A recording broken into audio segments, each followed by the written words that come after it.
शुभ संध्या। नमस्कार आप सभी लोगों को, स्वागत है आपका अपने चैनल टारगेट विथ आलोक में। मैं रवि तिवारी आज फिर आपके सामने उत्तर प्रदेश विशेष की दूसरी श्रृंखला लेकर। होली बीत गई, आप लोगों ने बहुत अच्छे से त्योहार मनाया होगा उम्मीद है, और जो है ईश्वर आपके त्योहारों को अच्छा रखे। और होली आपकी बीत गई, और होली बीतने के बाद फिर से थोड़ा सा पढ़ाई लिखाई का माहौल बनाया जाए। हालांकि संस्था लगातार आपको शाम को 6 बजे इंगेज की हुई थी किसी न किसी तरह से कि आप पढ़ाई लिखाई के माहौल में रहे, और हम लोगों की तरफ से प्रतिदिन शाम को 6 बजे आपको कुछ ना कुछ प्रोवाइड किया गया है। इसी क्रम में आज होली बीतते ही मैं आपके सामने हूं। मैं आप सभी लोगों का सादर अभिनंदन करता हूं। होली सबकी अच्छी बीती होगी, ईश्वर से मेरी ऐसी प्रार्थना है। अब कुछ पढ़ाई लिखाई की बात की जाए, है ना। हाँ, सब लोग रंगीन दिख रहे हैं, कमेंट भी आ रहे हैं आप लोगों के, इसका मतलब धीरे धीरे लोग बढ़ते जा रहे हैं। आइए देखिए, उत्तर प्रदेश स्पेशल की जो श्रृंखला हम लोग चला रहे हैं, 3 वीडियो इसमें होंगे। एक वीडियो में इससे पहले आपको प्रोवाइड करा चुका हूं, दूसरा वीडियो में आज लेके आया हूं 25 प्रश्नों का, और तीसरा वीडियो में लगातार आपको कल ले दूंगा, ठीक है, यूपी स्पेशल का। ठीक, किसी भी एग्जाम को जब आप देते हैं प्रदेश के, तो लगभग इन 3 वीडियोज को अगर आपने अच्छे से देखा है, इनकी व्याख्या सुनी है, तो मैं वादा करता हूं आपको कि 10 से 12 प्रश्नों का फायदा आपको होना चाहिए। हालांकि कोई चीज इतनी सर्टेन और गारंटीड नहीं होती, लेकिन अनुभव के आधार पर मैं बताता हूं कि 10 से 12 प्रश्नों का लाभ आपको होना चाहिए। तो आइए अपने प्रश्नों पर आते हैं। आज भी 25 प्रश्नों को सिलेक्ट किया गया है जो लगातार किसी न किसी एग्जाम में पूछे गए हैं या उनसे संबंधित है। आइए बात करते हैं इन एग्जाम्स पर। यहां पर जैसे आपका पहला प्रश्न है, मैं व्याख्या भी आज लिखवाया हूं, मैं व्याख्या भी करूंगा, पहले आप उत्तर देंगे। लिखा है, doctor Ambedkar institute of technology for handicapped कहां स्थित है? Doctor Ambedkar institute of technology for handicapped कहां पे है? ये कानपुर में स्थित है। कहां पे? कानपुर में स्थित है। और 1997 में इसकी स्थापना की गई थी वर्ल्ड बैंक के सहयोग से, विश्व बैंक के सहयोग से। कब? वर्ल्ड बैंक के सहयोग से 1997 में इसकी स्थापना की गई थी। कानपुर शहर में स्थित है। विश्व बैंक और अंतरराष्ट्रीय मुद्रा कोष ऐसी वैश्विक संस्थाएं जो आपके अच्छे सामाजिक लक्ष्यों को प्राप्त करने के लिए आपको फंडिंग करती हैं और फंडिंग के रूप में आपकी सहायता करती हैं। तो ऐसा ही एक अच्छा कार्य उत्तर प्रदेश सरकार द्वारा 1997 में किया गया था, जिसके द्वारा विश्व बैंक के द्वारा सहायता प्रदान की गई थी, और इसी के फलस्वरूप doctor Ambedkar institute of technology for handicapped की स्थापना कानपुर में की गई 1997 में। आइए दूसरा प्रश्न। अगला प्रश्न है आपका, देखिए यहां लिखा है, doctor Ambedkar of institute of technology for handicapped की स्थापना वर्ष 1997 में कानपुर में की गई थी। विश्व बैंक से सहायता प्राप्त है। चलिए अगला है आपका जो है, इसके बाद दूसरा प्रश्न है, उत्तर प्रदेश में सबसे पुराना विश्वविद्यालय कौन सा है? 4 विश्वविद्यालयों के प्रदेश के नाम दिए गए हैं। बनारस हिंदू विश्वविद्यालय, और इलाहाबाद विश्वविद्यालय, चौधरी चरण सिंह विश्वविद्यालय और लखनऊ विश्वविद्यालय। इन चारों विश्वविद्यालयों में से आपसे पूछा गया है कि उत्तर प्रदेश का सबसे पुराना विश्वविद्यालय कौन सा है। तो ध्यान रखिएगा, इलाहाबाद विश्वविद्यालय उत्तर प्रदेश का सबसे प्राचीन विश्वविद्यालय है, और इसकी स्थापना 1887 में की गई थी। क्या? 1887 में, 1887 में इसकी स्थापना की गई थी, और ये सबसे प्राचीन जो है आपका क्या है बताओ? विश्वविद्यालय है। इसके बारे में और जानकारी लेते हैं इस प्रश्न के बारे में। तो देखिए, उत्तर प्रदेश में सबसे पुराना विश्वविद्यालय इलाहाबाद विश्वविद्यालय है, जिसकी स्थापना 1887 में हुई थी। काशी हिंदू विश्वविद्यालय, हाँ बनारस हिंदू विश्वविद्यालय, वाराणसी की स्थापना 1916 में हुई थी। चौधरी चरण सिंह विश्वविद्यालय मेरठ की स्थापना 1965 में हुई थी, और लखनऊ विश्वविद्यालय की स्थापना 1921 में हुई थी। 1921 में हुई थी। क्लियर? ये इसकी व्याख्या 1921 में हुई थी। आइए तीसरे प्रश्न की तरफ चलते हैं। तीसरा प्रश्न है आपका, उत्तर प्रदेश में निर्यातोन्मुख सॉफ्टवेयर पार्क कहां स्थापित किए गए? उत्तर प्रदेश में निर्यात के उद्देश्य से, निर्यातोन्मुख का मतलब निर्यात के उद्देश्य से 2 ही जगह सॉफ्टवेयर पार्क स्थापित किए गए हैं पूरे उत्तर प्रदेश में। एक तो आपका नोएडा में किया गया है और दूसरा किया गया है कानपुर में। क्लियर? तो इसका सही उत्तर होगा आपका नोएडा और कानपुर। याद रखिएगा, नोएडा में और कानपुर में। अगला है आपका चौथा प्रश्न है, नोएडा कानपुर में स्थापित। चौथा प्रश्न है, उत्तर प्रदेश में चमड़ा उद्योग के 2 प्रमुख केंद्र कौन से हैं? क्लियर? हम सब जानते हैं उत्तर प्रदेश में चमड़ा उद्योग के 2 प्रमुख केंद्र, तो एक तो प्रमुख केंद्र आपका कानपुर है। क्लियर है? अब जैसे देखिए, कानपुर हर चीज के साथ सेट में, कानपुर मेरठ, कानपुर इलाहाबाद, इलाहाबाद आगरा, तो कानपुर और आगरा ये दो प्रमुख केंद्र है जो चमड़ा उद्योग के लिए प्रसिद्ध है। क्या बताओ? कानपुर और आगरा, ये दो प्रमुख केंद्र है जो चमड़ा उद्योग के लिए आपके क्या है बताओ प्रसिद्ध है। ध्यान रखिएगा इस चीज को, दो प्रमुख केंद्र है जो चमड़ा उद्योग के लिए आपके क्या है बताओ प्रसिद्ध है। आइए अगला प्रश्न लेते हैं। यहां पर चौथा प्रश्न है आपका, 5वां प्रश्न है, उत्तर प्रदेश में किसान मित्र योजना कब शुरू की गई थी? ठीक है, अब ये प्रश्न आपको बताना है आप लोगों को, उत्तर प्रदेश में किसान मित्र योजना कब प्रारंभ की गई थी, इसका उत्तर आप लोगों को बताना है। तो बताइए उत्तर प्रदेश में किसान मित्र योजना कब प्रारंभ की गई थी? इसका सही उत्तर होगा आपका 18 जून 2001 से। कब प्रारंभ हुई है? 18 जून 2001 से। 18 जून 2001 को इस योजना का प्रारंभ उत्तर प्रदेश में किया गया था। आइए 18 जून 2001 से इस योजना का प्रारंभ हुआ था। इसकी व्याख्या पढ़ लेते हैं एक बार। यहां पे लिखा है उत्तर प्रदेश में किसानों को सभी तरह की जानकारियां, जैसे किसान जो है अवेयर नहीं है, बहुत सारी सरकार ने उसके लिए क्या क्या योजनाएं चलाई है ना, वो उस मिट्टी में रासायनिक खादों को कैसे उपयोग कर सकता है, कैसे वो बीज उपयोग करे, कितना गैप वो दो फसलों के बीच में रखे जिससे मिट्टी की उर्वरक क्षमता फर्टिलाइजेशन बढ़ जाए, इन सभी चीजों को ध्यान में रखते हुए एक किसान मित्र योजना जो किसानों के मित्र के रूप में जो एक्सपर्ट जिनकी मदद करेंगे शुरू किया गया था। और ये योजना 18 जून 2001 से शुरू की गई थी, है ना। 2008 से इसे नया रूप दिया गया है। नकदी फसलों में गन्ना तथा आलू और गेहूं उत्पादन में भी उत्तर प्रदेश का पहला स्थान है। इस क्वेश्चन को लगातार मैं 2-3 दिनों से आपको बता रहा हूं। अगला प्रश्न है, अगले प्रश्न की तरफ बढ़ते हैं। 6वां प्रश्न है, उत्तर प्रदेश का राजकीय पुष्प कौन सा है? आप लोग बताएं। उत्तर प्रदेश का राजकीय पुष्प पलाश है। क्या है बताइए? पलाश। उत्तर प्रदेश का राजकीय पुष्प कौन सा है बताओ? पलाश है। पलाश का ध्यान रखिएगा, उत्तर प्रदेश का राजकीय पुष्प पलाश है। आइए ध्यान रखिएगा पलाश। अब देखिए इसकी व्याख्या थोड़ा सा देख लेते हैं, एक मिनट थोड़ा सा। हाँ पलाश है। अगर हम इसके बारे में बात करें तो देखिए यहां पर उत्तर प्रदेश का राजकीय पुष्प पलाश है तथा राजकीय वृक्ष, देखिए दो अलग अलग चीजें हैं। फूल पुष्प फ्लावर क्या है? पलाश है। और राजकीय जो वृक्ष है वो क्या है बताओ? अशोक है। तो अगर आपसे पूछा जाए राजकीय वृक्ष क्या है तो हम लोग क्या उत्तर देंगे? अशोक है।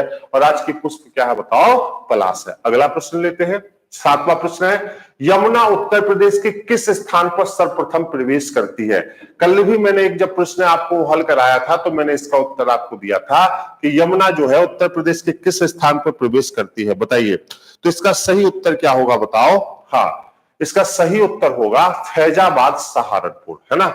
सहारनपुर के फैजाबाद से वो प्रवेश करती है। और इसके बाद मैंने कल आपसे डिस्कस किया था कि उत्तर प्रदेश के 19 जिले यमुना नदी के तट पर स्थित है और इलाहाबाद में उसका संगम गंगा में हो जाता है। प्रयागराज में उसका संगम कहां हो जाता है? गंगा में हो जाता है। क्लियर? तो इसका सही उत्तर बताइए क्या होगा? इसका सही उत्तर होगा फैजाबाद सहारनपुर। यमुना नदी के बारे में पूरे डिटेल मैंने आगे दिया है, इसकी व्याख्या भी आप लिख लीजिए। यमुना का उद्गम स्थल बंदरपूंछ, है ना। बंदरपूंछ के पश्चिम ढाल पर स्थित यमुनोत्री हिमनद, यमुनोत्री हिमनद कई बार परीक्षा में पूछा जा चुका है उत्तरकाशी में है। मैदान में आने से पूर्व इसमें 3 नदियां मिलती हैं, टॉन्स, गिरी और आसन। क्लियर? तो मैदान में आने से पूर्व 3 नदियां इसमें मिल जाती हैं, टॉन्स, गिरी और आसन। तो ये तीनों यमुना की सहायक नदियां हैं। प्रदेश में इसका प्रवेश सहारनपुर के फैजाबाद से होता है और 19 जिलों में बहती हुई, उत्तर प्रदेश के कितने जिलों में बहती है? 19 जिलों में बहती हुई प्रयागराज में गंगा से मिल जाती है। 19 जिलों में बहती हुई प्रयागराज में गंगा से मिल जाती है। आइए 8वां प्रश्न है आपका यहां पर, हथनी कुंड बैराज जो कि यमुना नदी पर बनाया गया है, ये कितने राज्यों की संयुक्त योजना है? बड़ा विवाद का विषय रहा था हथनी कुंड बैराज, आप अक्सर इसका नाम सुन लेते हैं। तो आपसे पूछा गया है कि कितने राज्यों की योजना है? तो ये 5 राज्यों की संयुक्त योजना है। कितने राज्यों की संयुक्त योजना है? 5 राज्यों की संयुक्त योजना है हथनी कुंड बैराज। क्लियर? दिल्ली, हरियाणा। आइए मैं आपको बताता हूं पूरा। इसका निर्माण 1872 में हुआ था। यह सहारनपुर के पास यमुना नदी के तट पर जो है, यमुना नदी के तट पर बना है। ठीक है। 1978 में 1872 लगभग 100 वर्ष बाद, 104 वर्ष बाद भयंकर बाढ़ से क्षतिग्रस्त हो जाने के बाद यमुना जल बंटवारे को लेकर केंद्र सरकार की मध्यस्थता में 5 राज्य, कितने राज्य? 5 राज्य। और इन 5 राज्यों में कौन कौन सा है? हरियाणा, हिमाचल प्रदेश, उत्तर प्रदेश, दिल्ली और राजस्थान। कौन कौन है? हरियाणा, हिमाचल प्रदेश, उत्तर प्रदेश, दिल्ली और राजस्थान के बीच समझौता हुआ और 1994 में नया हथनी कुंड बैराज की आधारशिला रखी गई जो 1999 में पूर्ण हो गई। क्लियर? इसे नया ताजेवाला बैराज भी कहा जाता है। हथनी कुंड बैराज का एक और नाम है नया ताजेवाला बैराज। तो ये 5 राज्यों की संयुक्त योजना है। आइए, यमुना नदी के तट पर सहारनपुर के निकट इसको बनाया गया है। अगला प्रश्न है आपका, फुलहर झील भारत के किस राज्य में स्थित है? चलिए, तो आपको बस इस समय राज्य तो चूंकि हम लोग यूपी स्पेशल पढ़ रहे हैं तो कोई दिक्कत ही नहीं, आपको क्लियर होगा। फुलहर झील कहां पे है बताइए? उत्तर प्रदेश में। कहां पे है? उत्तर प्रदेश में है, कोई दिक्कत नहीं। इसकी व्याख्या देख लीजिए। फुलहर झील जिसे पंगैती फुलहर ताल या गोमत ताल भी कहा जाता है, इसके 2 नाम और हैं, पंगैती फुलहर ताल या गोमद ताल। ये नाम तो आज तक नहीं पूछा गया है, लेकिन 2 बार पेपर में गोमद ताल आपसे पूछा गया है। गोमद ताल, तो गोमद ताल फुलहर झील का ही दूसरा नाम है। ठीक है? इस तो उत्तर प्रदेश के पीलीभीत जिले में। कहां पे है? अगर जिले का नाम पूछा जाए तो पीलीभीत, और अगर स्थान का नाम पूछा जाए तो माधो टांडा। माधो टांडा स्थान के निकट है ना? तो माधो टांडा पीलीभीत जिले, उत्तर प्रदेश के पीलीभीत जिले में है, माधो टांडा में है, और इसे गोमत ताल भी कहा जाता है। फुलहर झील। 10वां, गुरु गोविंद सिंह स्पोर्ट्स कॉलेज कहां स्थित है? प्रदेश की उभरती प्रतिभाओं को एक नया आयाम देने के लिए सबसे पहले राजधानी लखनऊ में जो है गुरु गोविंद सिंह स्पोर्ट कॉलेज की स्थापना की गई थी, है ना? गुरु गोविंद स्पोर्ट कॉलेज कहां स्थित है? अपने राजधानी में लखनऊ में ये स्थित है। कहां स्थित है? लखनऊ में स्थित है। आइए, अब देखिए इसके बारे में जान लेते हैं थोड़ा सा। गुरु गोविंद सिंह स्पोर्ट कॉलेज लखनऊ की स्थापना उत्तर प्रदेश शासन के द्वारा उत्तर प्रदेश में प्रदेश के पहले स्पोर्ट्स कॉलेज के रूप में की गई थी। इस कॉलेज में फुटबॉल, हॉकी, कुश्ती, एथलेटिक्स, तैराकी, कबड्डी आदि खेलों का प्रशिक्षण दिया जाता है। आइए, 11वां प्रश्न है, निम्नलिखित में से कौन सा विश्व धरोहर स्थल नहीं है? पहले तो ये चारों स्थल उत्तर प्रदेश में है ना? तो आगरा का किला विश्व धरोहर स्थल में शामिल है, फतेहपुर सीकरी भी शामिल है, ताजमहल भी शामिल है। अकबर का मकबरा जो है वो विश्व धरोहर स्थल नहीं है, यूनेस्को की विश्व धरोहर स्थलों की सूची में शामिल नहीं है। तो आपका सही उत्तर कौन सा होगा बताओ? डी होगा, अकबर का मकबरा होगा। क्लियर? आगरा का किला विश्व धरोहर स्थल की सूची में 1983 में शामिल किया गया था। ताजमहल को भी 1983 में ही शामिल कर लिया गया था, और अकबर का मकबरा विश्व धरोहर स्थल में शामिल नहीं है। आइए अगला चलते हैं। 12वां प्रश्न है, अकबर के 9 रत्नों में से 2 उत्तर प्रदेश में थे, है ना? बिल्कुल थे। कौन? अबुल फजल और फैजी, ताजसेन और बीरबल, बीरबल और टोडरमल, और अब्दुल रहीम और फैजी। बताइए, ये तो आपका देखिए बीरबल का नाम महेश दास था, ये तो आपको क्लियर है। तो इसका सही उत्तर आपका क्या होना चाहिए बताइए? 12वें का सही उत्तर आपका क्या होगा? तो बताए 12वें का सही उत्तर होगा सी, बीरबल और टोडरमल। बीरबल का सही नाम क्या था बताइए? महेश दास था। तो महेश दास और जो टोडरमल साहब थे वो उत्तर प्रदेश के थे। हाँ, तो आपको व्याख्या, टोडरमल मुगल बादशाह अकबर के 9 रत्नों में शामिल थे। इनका जन्म लहरपुर में हुआ था, यह सीतापुर जिले में स्थित था। बीरबल का असली नाम महेश दास था, और ये दोनों ही लोग उत्तर प्रदेश के थे। तो 9 रत्नों में 2 रत्न, बीरबल और टोडरमल, ये उत्तर प्रदेश के थे जो अकबर के रत्नों में शामिल थे। ये प्रश्न यूपी पीसीएस 2012 में आपसे पूछा जा चुका है प्रीलिम्स एग्जाम में। आइए आगे बढ़ते हैं।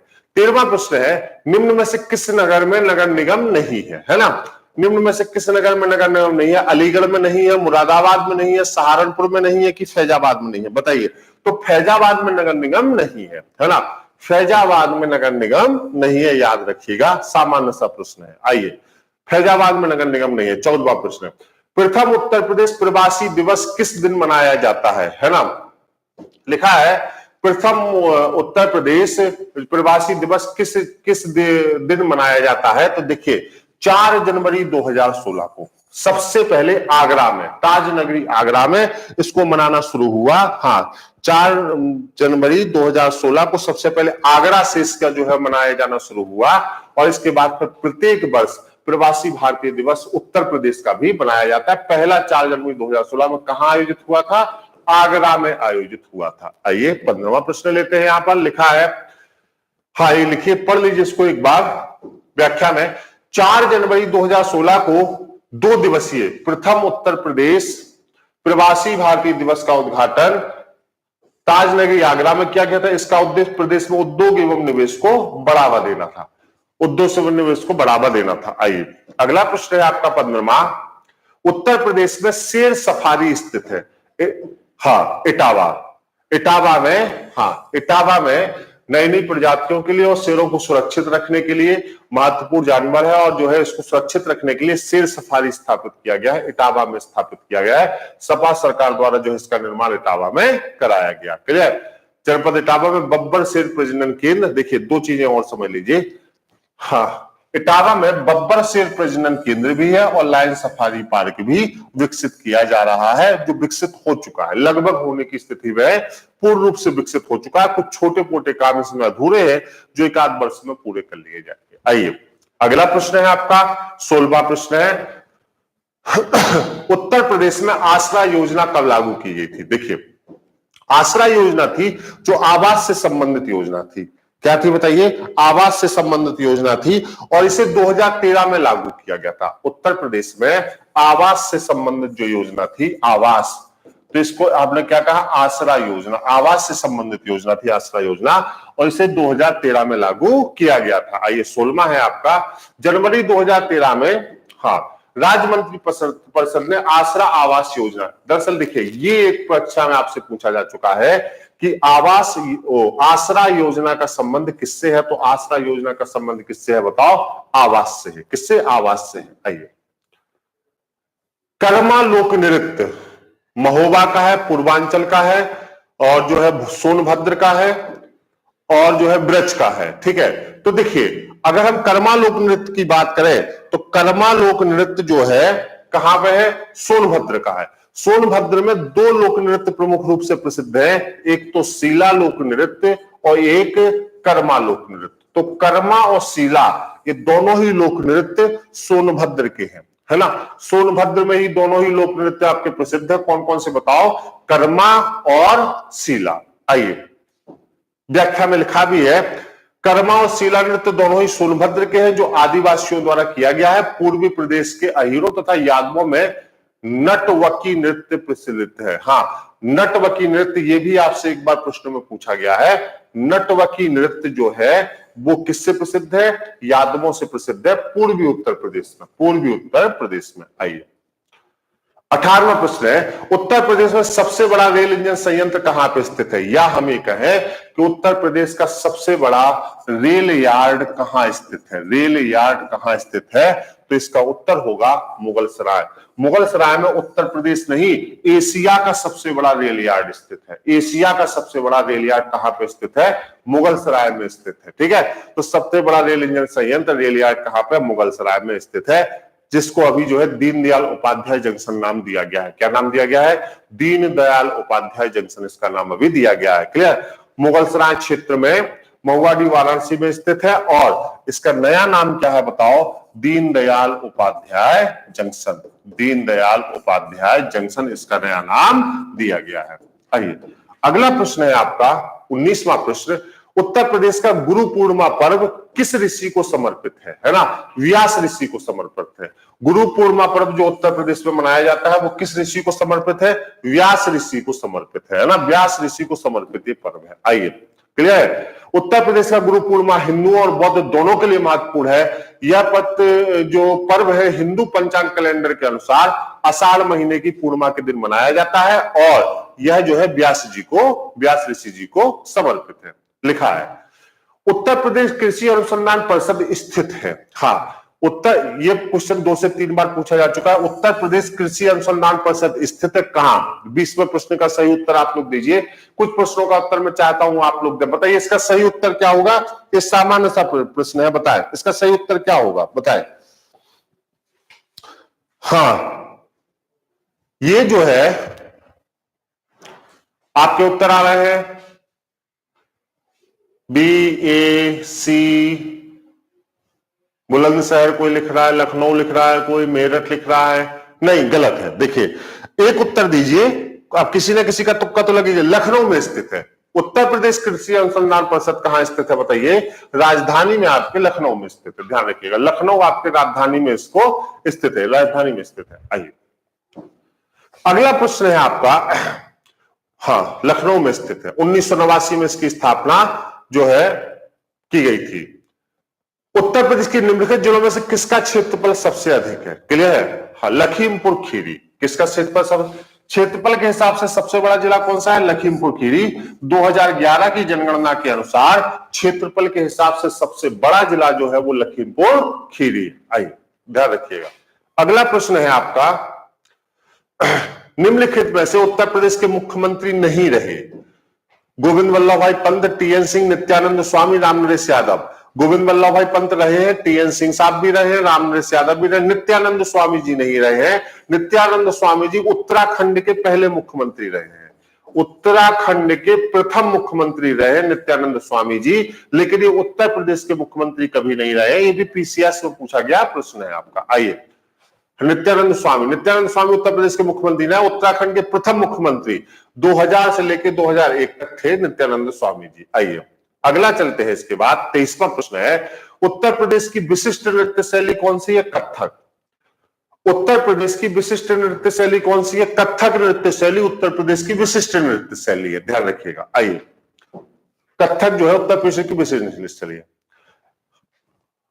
लिखा भी है, कथक नृत्य का एक प्रकार ही जो उत्तर प्रदेश में पुष्पित व पल्लवित हुआ है। वर्तमान में इस कला दो महत्वपूर्ण घराने हैं, लखनऊ घराना और बनारस घराना। क्लियर? कई घराने, जैसे मैंने आपको ठुमरी पढ़ाया था, तो कई घराने कई चीजों से पहचाने जाते हैं। तो कथक नृत्य एक प्रकार का नृत्य है जो पुष्पित पल्लवित हुआ। वर्तमान में इसके दो महत्वपूर्ण घराने, लखनऊ घराने और बनारस घराने। आइए अगला प्रश्न है आपका 24वां, निम्नलिखित में से कौन सा सही सुमेलित नहीं है? उत्तर प्रदेश का सबसे पुराना विश्वविद्यालय इलाहाबाद विश्वविद्यालय, बिल्कुल सुमेलित है यहाँ पे, है ना। नौचंडी मेला मेरठ में, भारत कला भवन वाराणसी में। हाँ, चौरसिया नृत्य ये गोरखपुर में, ये गलत है। चौरसिया नृत्य जो गोरखपुर में लिखा गया आपका डी, ये गलत है, क्योंकि चौरसिया नृत्य गोरखपुर का नहीं, ये जौनपुर का है। चौरसिया नृत्य कहां पे है बताइए? जौनपुर का प्रसिद्ध नृत्य है, जौनपुर का। देखिए कुल मिला के 16-17 नृत्य हैं जो आपसे पूछे जाते हैं। कभी कभी नृत्य राज्य के हिसाब से पूछ लिए जाते हैं, लेकिन कभी कभी नृत्य जिलों के हिसाब से पूछ लिए जाते हैं। तो 4-5 नृत्य जो लगातार आपसे पूछे गए हैं जिलों के हिसाब से, उनमें से 2-3 मैंने आपको डिस्कस किए हैं। चौरसिया नृत्य कहां पे बताओ? जौनपुर का विशिष्ट नृत्य, जौनपुर का विशिष्ट नृत्य। आइए 25वां प्रश्न है, हाँ, उत्तर प्रदेश में जैन एवं बौद्ध दोनों धर्मों का प्रसिद्ध स्थान कौन सा है? देखिए उत्तर प्रदेश में जैन एवं बौद्ध दोनों ही धर्मों का प्रसिद्ध स्थान कहां पे? कौशाम्बी में है। कहां पे बताइए? कौशाम्बी में। उत्तर प्रदेश के कौशाम्बी में दोनों के लिए प्रसिद्ध स्थान है। आइए तो देखिए कौशाम्बी में है। 25 ही प्रश्न आज लिए हैं और 25 प्रश्नों के साथ कल भी आपसे मुलाकात होंगे। आप लोग देख रहे हैं, बढ़िया आप लोगों ने उत्तर भी किए। कल के 25 प्रश्न और भी महत्वपूर्ण होंगे, साथ दीजिएगा। अभी भी अगर आप हमारे लोअर पीसीएस बैच में एडमिशन लेना चाहते हैं तो 27 तारीख तक आप एडमिशन सुनिश्चित करा सकते हैं। इस नंबर पर आपको एंट्री लोअर लिख के भेजना है और आप इन नंबर पर हमको कांटेक्ट कर सकते हैं। किसी भी बात के लिए आप इन नंबर पर हम पे कांटेक्ट कर सकते हैं। अब होली चली गई है ना, अब जो है थोड़ा सा सुरक्षित हो जाए, मस्त हो जाए, पढ़ाई लिखाई के लिए थोड़ा सा मन बनाए। और 2 दिन बाद जो लोग इस बैच के स्टूडेंट हैं वो लोग ध्यान रखें, 25 तारीख से आपकी नियमित कक्षाएं शुरू हो जाएंगी। कल मैं और 20 से 25 प्रश्नों के साथ आपको मिलूंगा उत्तर प्रदेश स्पेशल के लिए। आज के लिए इतना ही, बहुत बहुत धन्यवाद। आपका जो है आपका समय अच्छा रहे। शुभ रात्रि। Thank you so much.